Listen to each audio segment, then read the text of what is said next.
Today, we're looking for uh, modern financial wisdom in maybe the last place you'd expect, ancient Babylon.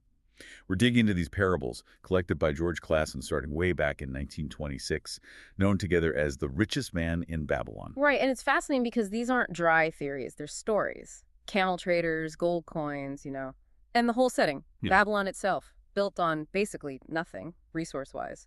A flat desert. Yeah, that blew me away. They became the wealthiest city purely through, what, human effort, applied financial laws. Exactly, purely through ingenuity and understanding how money works. And that's our mission today for you listening. We want to pull out those core timeless ideas from Arcad, the main figure, the richest man himself. And see how they stack up for financial independence now in the 21st century. Yes.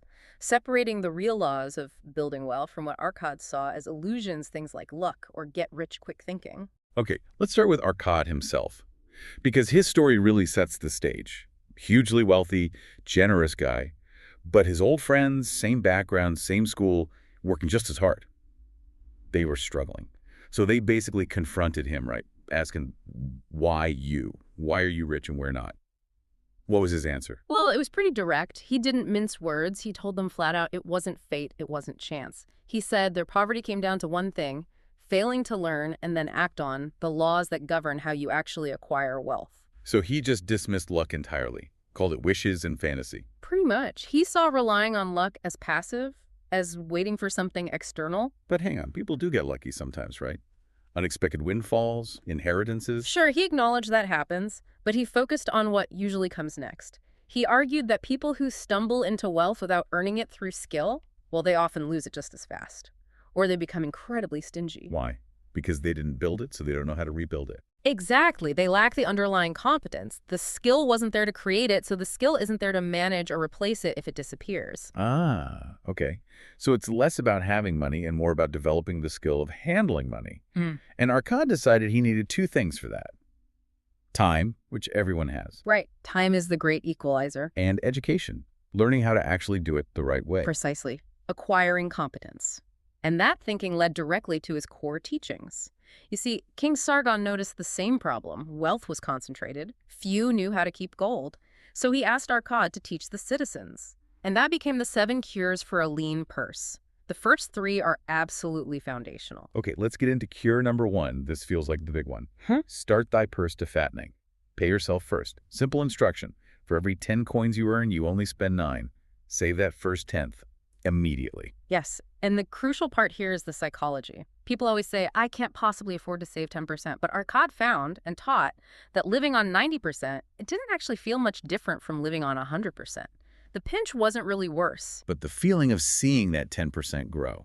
Ah, that was huge. It brings satisfaction, confidence. You start feeling like you're just working to pay others. You're working partly for your future. That ownership changes everything. Okay, but let's be real. For someone really struggling today, finding that 10% feels impossible. Which brings us to cure number 2. Control thy expenditures. How do you live on 90% if 100% barely covers the bills now? Yeah, and Arcad hit that head on. He noticed something interesting. Necessary expenses. Yeah. They have this weird habit of always growing to match whatever income is available. The more you make, the more you need. Kind of, yeah. Unless you consciously put a stop to it. He saw it all the time. Wealthier people just had more expensive necessities. But it's about confusing wants with needs. The desires are endless. Exactly. He used an analogy like wheat filling every possible space if you let it. Desires will do the same with your income. The trick is to budget that remaining 90% very strictly. Cover only true essentials and maybe a few carefully chosen pleasures you really value. And everything else. You cut it ruthlessly. It forces you to be intentional about where the money goes. That makes the 10% saving almost painless, or at least manageable. Intentional spending. Okay, Yeah. so we saved 10%, we're controlling the other 90%. But that saved money is just sitting there. Cure 3. Make that gold multiply. Right. Idle money is like a lazy servant earning nothing. This is where you put every saved coin, your slave, as Arcad called it to work. Make it generate more coins. Its children, its offspring. It's the ancient principle of compounding. And there's that great story about the farmer, right, to illustrate it. Yeah, the farmer investing just 10 silver coins for his son. It wasn't a get-rich-quick thing at all. Over 50 years. With just modest, steady interest, maybe like 6% a year in our terms, it grew to 167 coins. Wow. So it's consistency over time, not chasing massive returns. Exactly. Time is the magic ingredient, amplifying even small, consistent efforts. Patience is key. But time only works if you don't lose the money you're trying to grow. Which brings us to Arkad's son, Nomosir. Arkad gave him gold, plus a clay tablet with the 5 laws of gold, and Nomosir. Well, he blew it, didn't he? Oh, yeah. Big time. Lost it all almost immediately. 2 really classic, foolish mistakes. What were they again? Betting on horses? Yep, rigged horse races run by con men, and then he trusted some flashy, inexperienced guy with a big trade deal that just, poof, evaporated the money. So he only started succeeding after he actually studied the rules on the tablet. That's the point. He realized the wisdom on that tablet was worth far more than the bag of gold he'd lost. And laws 3 and 4 feel incredibly relevant today, with all the noise online. It's all about getting good advice, right? The wisdom of counsel. Absolutely critical. How do you find qualified counsel now? Arkad warned about this advice is everywhere, and most of it is worthless. He had that story about the brickmaker. Izmir, yeah. Arkad lost his first savings, trusting his friend Izmir, a brickmaker, about buying rare jewels. Because a brickmaker knows bricks, not jewels. Exactly. Arkad's lesson was, don't ask the baker about the stars, ask an astronomer. You need advice from people who actually work with money day in and day out in that specific area. So Law 4 says gold runs away if you invest in things you don't understand or that experts haven't vetted. Precisely. And Law 3 says gold sticks with the cautious owner who seeks out experienced wisdom. You don't hand over the decision, but you do need the expert input. And then Law 5 ties it up. Seems like a direct shot, agreed. Totally. It's the anti-hype rule. Gold flees anyone trying to force impossible earnings or following fanciful schemes. Basically, beware anything that promises crazy, fast, unrealistic returns. Arkad knew those are always traps. Traps for the inexperienced. And the impatient. Wanting it fast makes you ignore the risks and skip getting proper advice. Okay, so these rules aren't just for getting rich. They apply just as much to getting out of debt. Yeah. We see that with Dabasir, the camel trader. He was drowning in debt, right? Former slave, things were bad. But he turned it around using these ideas. Yeah. Dabasir's plan is amazing because it shows the power of Cure 1 even when you feel like you have nothing. His creditors eventually agreed to his plan. It had 3 parts. First, critically, 10% of all earnings went to himself. Savings. Non-negotiable. Even while owing money. Especially then. Second, 70% for basic living for him and his wife. That meant serious budgeting, cutting everything non-essential. And the last 20%. That went to paying back his debts, divided fairly among everyone he owed. That's interesting. Only 20% of debt.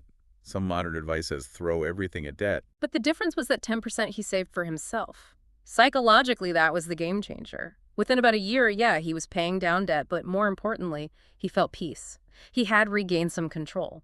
That small pot of savings gave him confidence. It built a little wall of security for him, even while he was still climbing out of the hole. Exactly. That 10% is your foundation, always. So the last piece then is luck. Arkad called it the goddess of good luck. He didn't dismiss it entirely, but he had a specific view on it. Right. He taught that luck or fortune favors the person who takes action when opportunity appears. What stops people? He called it the spirit of procrastination. Or just being too easygoing, not seizing the moment. Like that story of the merchant. Hesitated on a land deal. Yeah, great opportunity, only needed a small investment, like 10%, but he wanted to buy some fancy clothes first. Delayed a bit. And by the time he got back, Deal was gone. Someone else snapped it up. He lost a potential fortune over vanity and procrastination. and the animal dealer too, refused to put a deposit down on sheep late at night because he wanted to count them in the morning. Yep, seemed reasonable, maybe. But rivals who knew a siege was coming acted immediately that night and bought the flock. He lost out because of a small inconvenience, a hesitation. Coaction attracts luck. Hesitation pushes it away. That's Arkad's point. Wealth comes from doing things, informed action, consistently, not waiting for magic. Okay, so wrapping this all up for today, what's the takeaway from ancient Babylon? It seems, well, brutally simple, actually. Mathematically sound. Save 10%, minimum, always. Control your spending on the rest, that 90% or less. Be intentional. Needs and truly cherished wants only. And make your savings multiply, but only with guidance from proven experts in that specific field. avoid the hype. It's a system. It worked then, it works now, for building wealth, for getting out of debt. It's resilient because it's based on simple math and human psychology. And that final thought you mentioned about walls. Right. Think about Babylon itself. They built these massive physical walls for security, against attack, against tragedy. Today, we need similar impregnable walls for our financial lives. Things like insurance for disaster and sound investments that grow steadily over time, protecting our future. So the question for you listening is, what walls are you building around your financial life for you and your family? What percentage of your income right now, today, is dedicated to building that security? Whether you earn a little or a lot, that principle remains the same.